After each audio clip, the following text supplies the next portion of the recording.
Hello everybody and welcome to Skish. Today we're reviewing Makeine, Many Losing Heroines, episode 5, so let's get right into it. So overall, I thought this episode was really good. It's probably one of my favorites. I won't say my favorite, but it's definitely up there out of the top 5 so far. I liked it a lot because there was way more emphasis on the comedic aspect of what was going on with the show. We got way more comedy as opposed to serious stuff. We kind of got all the building done.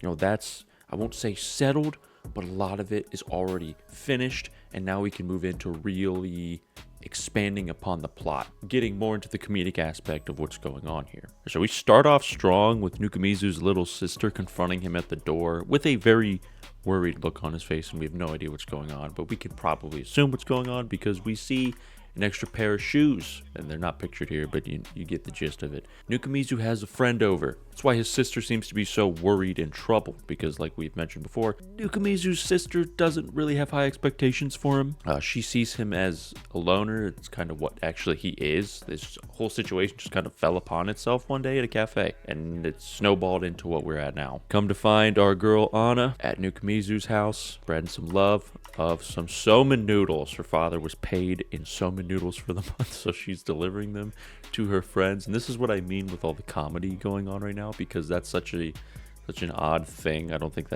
one, it's not legal. Of course it's not legal. And two, that's something I've never really heard of before, being paid in food as opposed to currency. So she ends up eating all his curry because she's eaten so many somen noodles. I like this whole scenario because we see Nukamizu's little sister literally interview and record, has these questions planned for Anna. It just helps really dig in the point that she is extremely surprised that he has a friend, and not only a friend, but a friend that is a female. It just helps add to the fact also that his sister is really based. And we are introduced to a new character.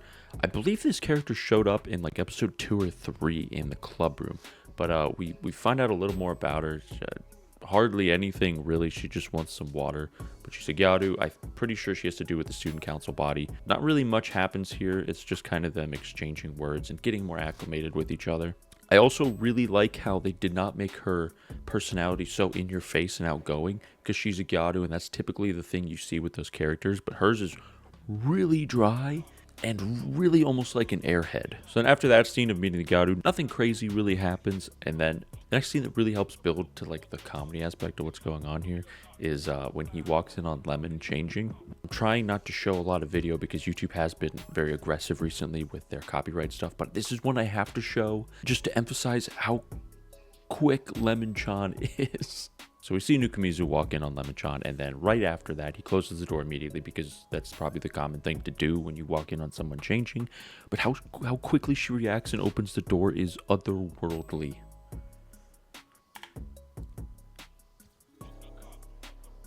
Literally instantaneously it happens. I don't know, I just thought that scene was really funny. I just wanted to point that out specifically. So this scene is also very important because of what happens later in the episode. We see Lemon-chan talking to someone on her phone, and Nukamizu kind of wonders who it is and what's going on here, but she leaves without really giving much information on what's going on, and that plays into later in the episode. Again, we get some more comedy. I love how they made him look in this scene like the most shonen son of a bitch in the entire world, because he's supposed to be going on a date with Anna, but it's really just meeting, and she's just going to blow off steam. but his sister got in his head, and he confuses the fact with it actually being a date, and now he's locked in, and he doesn't really know what to do because he's never been in this situation before. And we can see on his face just how locked in and how concentrated Nukamizu is for this event. So this coffee shop scene is pretty much where the main plot of the episode begins. They meet at this coffee shop, and Anna is voicing her troubles and venting to Nukamizu, shaking the table, screaming at the waitress, and it's average Anna stuff going on. And then something happens out of the corner of their eye that sets this whole thing in motion. We see Lemon-chan with the boy that she formerly loved, who dumped her for someone else, who made her part of the Losing Heroines club. And this is an interesting little tidbit and bit of drama to add. So they automatically assume that he's cheating on his current girlfriend with Lemon-chan. That's probably what you would normally think when you see someone like that, who's someone who clearly still has feelings for said person, and they're out together alone. And also being the fact that they're in high school, it's just kind of the first thing you would probably think of at that age. So also, I don't want to say stalking, but let's say following the two is his current girlfriend, Chihaya, who's also concerned with what's going on. And they meet up and they go on this escapade of following them. And where it leads is the climax of the episode. So a lot of the rest of the episode is just them following around and a couple meetings with other characters here and there.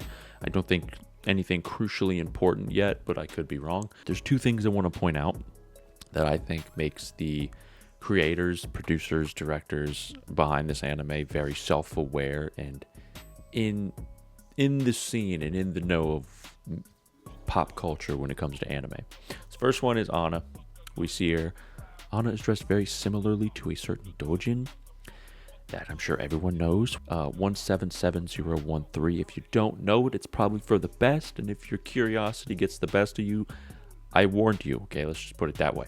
Yeah, she looks very similar to her with the braids and the glasses. So for the final scene of the episode, we see Chihaya and Nukumizu in a bookstore. She's kind of just processing the situation because she thinks he's actually cheating on her, kind of reminiscing about him as a person in general, as a boyfriend and stuff, and he's just kind of there. Nukumizu is just kind of being the shoulder to lean on. When out of nowhere, homeboy comes into the bookstore, so they need to find somewhere to hide because they can't be spotted. They're following him. You hide in the changing room, just like everybody would. Of course, the first spot that everybody would go. And as fate would have it, they get spotted. So this creates this conundrum where he probably thinks they're together when in actuality they were just seeing what was going on with him and Lemon-chan. And the final thing I wanted to bring out in this episode is the fact that Nukumizu is wearing a very special shirt. It just happens to say country. And another thing that really goes hand in hand with the doujin we talked about earlier is NTR. Again, another self-aware thing from the creators of the anime that I find absolutely hilarious. And just kind of ties into the whole comedic aspect of the show, and especially the episode. So overall, I really, really enjoyed this episode. It had way more comedic aspects to it, and I actually found that way more enjoyable. I do really like the drama stuff going on in the earlier episodes. I do think it's really refreshing to get more comedy, especially after what happened the previous episode. So I'm really curious to see how this one irons itself out. We've been getting a lot of cliffhangers at the end of these episodes.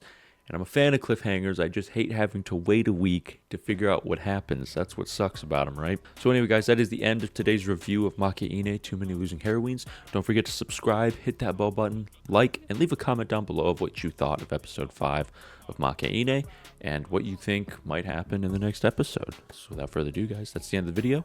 We're Skish. We'll see you later.